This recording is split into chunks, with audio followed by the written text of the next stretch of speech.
Imagine you are a surgeon. You've been preparing for this operation for 3 days. Your patient is already on the table. You are scrubbing your hands at the sink, running through the procedure in your head one last time. And then a nurse walks in and tells you the computers are down. Not slow, not frozen, down. All of them. Right now. You do not know if this patient has a living will. You do not know his blood type. You do not know what medications he is allergic to. You do not know the last time his heart stopped and someone brought him back. You know one thing. He is lying in front of you with his chest open. This happened on May 12th, 2017. In London. Not in one hospital. In 83. At the same time. That same morning, the largest telecom operator in Spain told every single employee to shut their computers and go home immediately. On 450 train stations across Germany, every single departure board went dark. Thousands of passengers stood on platforms with no idea when their train was coming or if it was coming at all. In Russia, the computers of the Ministry of Internal Affairs went offline. The attack did not care whose side you were on. In China, university students opened their laptops and found their thesis papers encrypted. Some of them had their final defense in less than a week. In the first 6 hours, the attack hit computers in 150 countries, more than 200,000 machines. And the number kept climbing. And while all of this was happening, in a small bedroom on the western coast of England, in a town called Ilfracombe, a 22-year-old man was asleep. He woke up around noon. His name was Marcus Hutchins. He did not work for the NSA. He did not work for GCHQ, which is the British equivalent of the NSA. He did not have a job at all, officially. He lived with his parents, ate cereal, and in his spare time took apart computer viruses because he found it interesting. That afternoon, he opened his laptop, read about the attack on Twitter, and within a few hours accidentally stopped the largest cyber attack in recorded history. He spent $10.69 to do it. But that is only the first half of this story. Because 93 days after Marcus Hutchins saved the world, the FBI put handcuffs on him at the Las Vegas airport, and they had very good reasons. To understand what happened on May 12th, you need to go back about a year. In August of 2016, a group of hackers calling themselves the Shadow Brokers did something no one had done before. They broke into the NSA. Specifically, they compromised a division called TAO, Tailored Access Operations, which was the NSA's secret unit responsible for developing offensive cyber weapons, and then they released part of that arsenal to the public. One of the tools in that arsenal was called Eternal Blue. Eternal Blue exploited a vulnerability in something called the SMB protocol. SMB is the mechanism that allows computers on the same network to share files with each other. The vulnerability existed in every version of Windows going back to Windows XP. Microsoft had actually released a patch, meaning a security fix, back in March of 2017, 2 months before the attack. Most organizations never installed it. The hospitals of the National Health Service in Britain were running Windows XP, an operating system from 2001.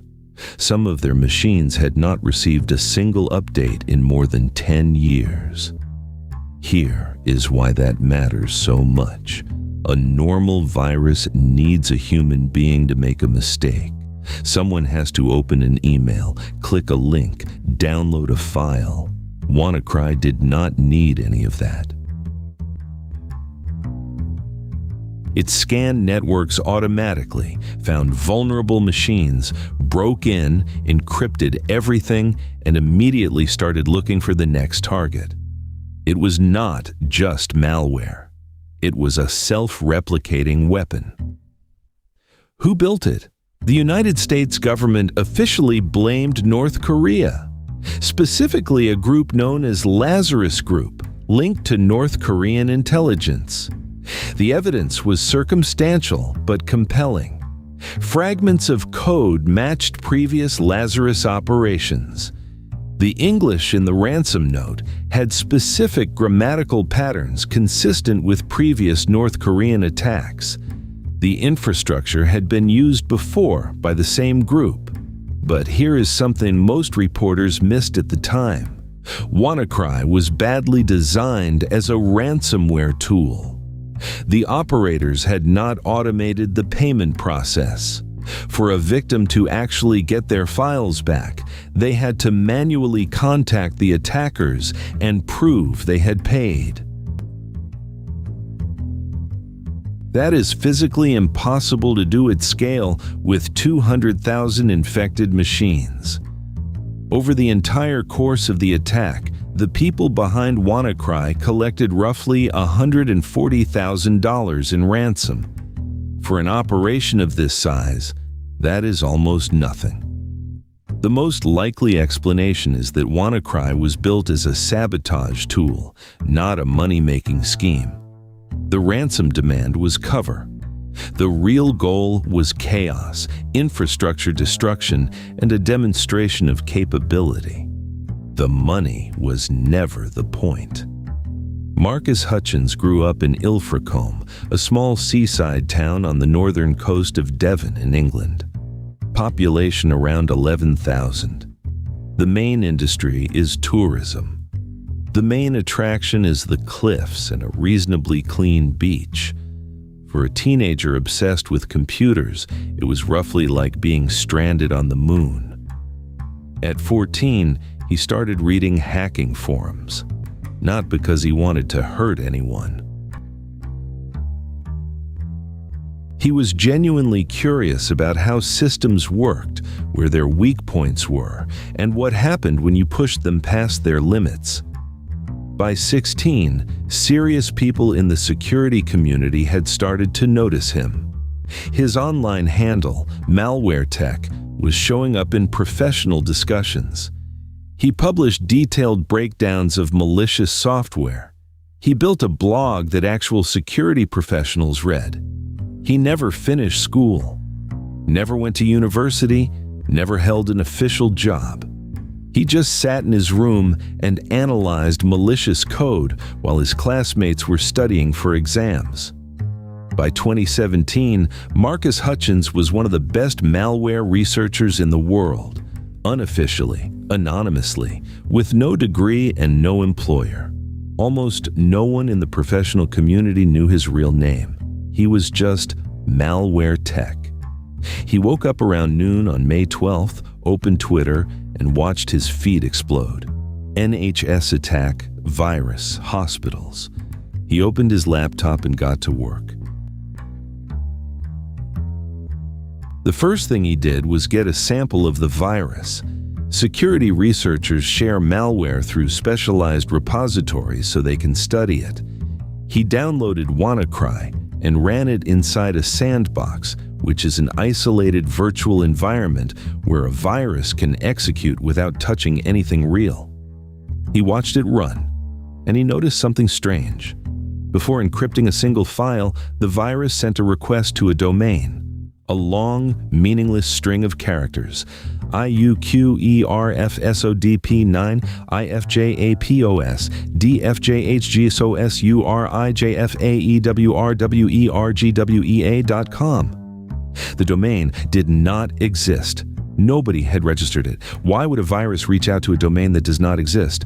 In the world of malicious software, there's a concept called a kill switch. Sometimes developers build in an emergency stop mechanism in case something goes wrong or the operation needs to be aborted quickly. Marcus started thinking, what if the virus was checking whether the domain existed? If it does not exist, keep spreading. If it does exist, stop. The logic made sense in a counterintuitive way. Researchers run malware inside sandboxes that intercept all internet traffic. Inside a sandbox, every domain appears to respond. So if a virus sees a response from this domain, it assumes it is being studied in a lab and shuts itself down to avoid detection. The developers had built this in to protect the virus from researchers like Marcus. They had not considered the possibility that someone might simply buy the domain. Marcus went to GoDaddy. The domain was available. The registration cost $10.69. This was not a heroic sacrifice. He was not trying to save anyone. He wanted to see how many machines were reaching out to this address so he could estimate the scale of the infection. He clicked Buy. In the next few seconds, his server started receiving requests, 1,000, 10,000, 100,000 from every corner of the world, every single second. And then the spread of WannaCry stopped. The developers had built a mechanism to protect their virus from being studied. They had not thought through what would happen if someone just registered the domain and pointed it at a real server. Marcus posted on Twitter. He wrote that he had accidentally stopped a global cyberattack by registering a domain for $10.69. Nobody believed him at first. Then everyone did. Marcus Hutchins had just become the most unlikely hero in the history of cybersecurity. His name, his real name, not just the handle malware tech, appeared in every major newspaper on the planet: The Guardian, The New York Times, the BBC. People who had never thought about malware in their lives suddenly knew who he was. But there was something those newspapers did not know, something the FBI had known for quite a while, and 93 days later, they were going to act on it. Stop here for a moment. Up until now, this story looks almost too clean. Young genius, accidental heroism, world saved. But reality is messier than that. To understand what came next, you need to go back to around 2012. Marcus is 17 years old. The hacking world is not a single thing. There are white hats, researchers who find vulnerabilities so they can be fixed, who work with companies, who operate legally. There are black hats, people who exploit vulnerabilities to steal, defraud, and destroy. And there is the gray area in between, which is where most people who truly understand how systems work tend to spend their time. Publicly, Marcus was a white hat. Malware tech was a respected resource. His analysis was read by professionals. But under other names, on closed forums, he was doing something else. Between 2014 and 2015, a banking trojan called KRONOS appeared on underground hacking forums. It was elegantly built. It embedded itself inside a victim's browser and waited. The moment that person logged into their online bank account, KRONOS did not just steal a password, it hijacked the entire session. It could see the account balance, it could initiate transfers, it could bypass two-factor authentication. KRONOS sold on private forums for $7,000 per license. This was not a crude tool. It was a professional instrument built for professional criminals. The FBI spent years on the investigation. They tracked sales. They analyzed forum accounts. They worked with European partners because most of the victims were in Germany, the United Kingdom, and Canada. The threads slowly converged on one person. It is important to be precise about what Marcus was actually charged with. Not hacking banks directly, not stealing money from specific individuals, at least not with direct evidence. The charges were about creating and distributing malicious software. 6 counts in total: creating KRONOS, advertising it on forums, selling it. Receiving money from those sales. Conspiracy to commit computer fraud. The maximum sentence across all 6 counts combined was 40 years. Before we go further, there's a question worth sitting with. Marcus Hutchins wrote malicious software between 2012 and 2015. KRONOS was used to steal from real people. Real families lost real money. That is a fact that does not disappear. But here is another fact.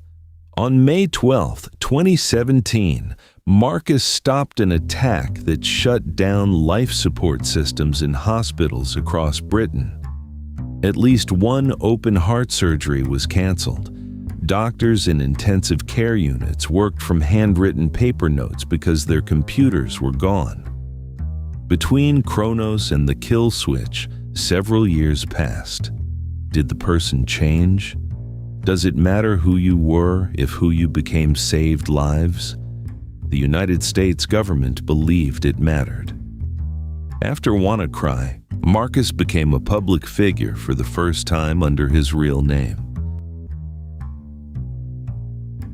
A company called Cryptos Logic offered him a job. He moved to Los Angeles. He gave interviews. He was invited to speak at conferences. In August of 2017, he flew to Las Vegas for DEF CON, the largest hacking and cybersecurity conference in the world. He spent a week there. He met people he had only ever known online. He talked about WannaCry. He answered questions.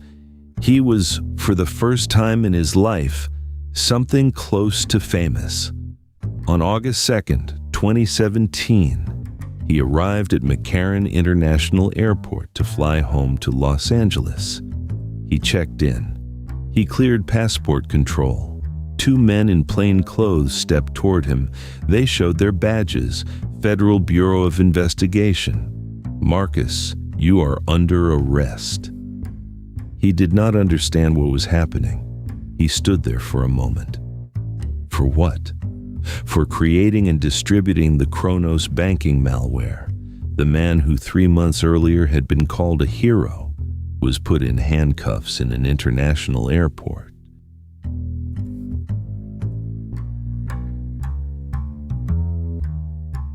There is a detail most reporters missed. The arrest warrant had been issued several days before DEF CON even started. The FBI knew he was coming. They waited until he was trying to leave so they could detain him on American soil. It is a standard tactic. You wait for a foreign national to enter the jurisdiction you need them in. Marcus Hutchins flew into the country that was going to arrest him. He had no idea. Marcus was released on $30,000 bail. He was prohibited from leaving the United States. A man who had lived in Los Angeles for only a few months could not fly home to England, could not see his parents, could not leave. His defense was handled by Tillman Breazeal, an attorney with a track record in cybercrime cases. The legal fight lasted 2 years. The defense made several arguments. Marcus had been a minor when he allegedly began working on KRONOS. There was no direct evidence that specific victims suffered measurable losses tied to his actions.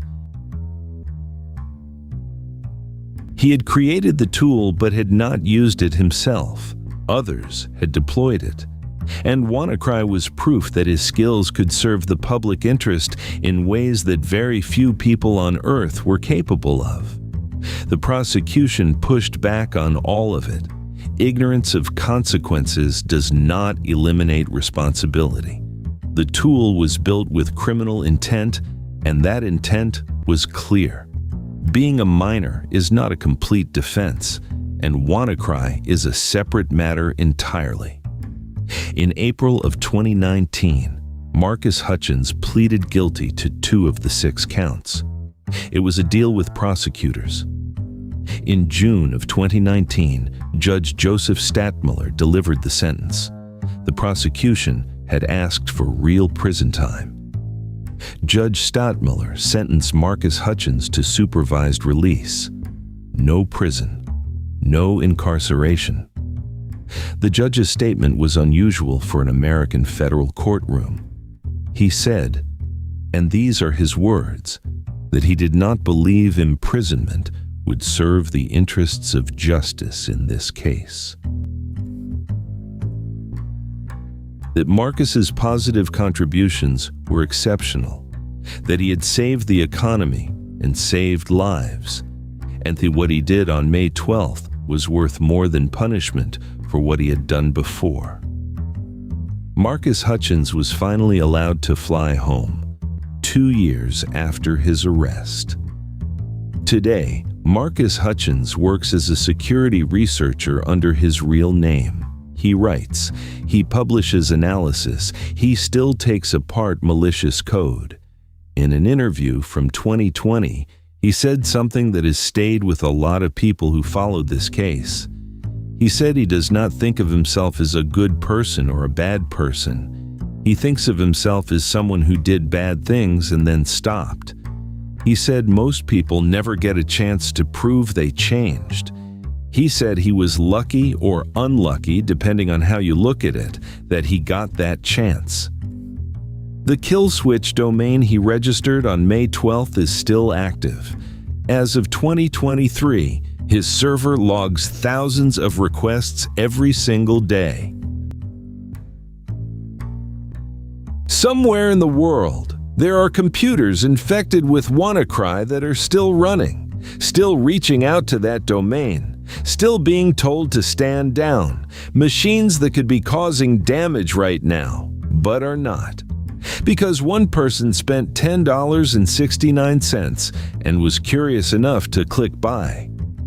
Here is the question this case leaves open. I am not going to answer it, because there is no answer.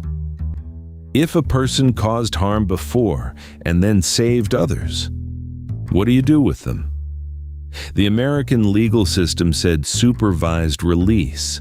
The British hospitals working from handwritten notes that day would say, "Thank you." The families who lost money because of KRONOS would say he should have faced full consequences. All of them are right at the same time. WannaCry caused an estimated $4 billion in damages. That is only the confirmed number. The real figure is likely higher. KRONOS took money from people whose names we do not know. They never became part of this story. They just lost money. And that matters too.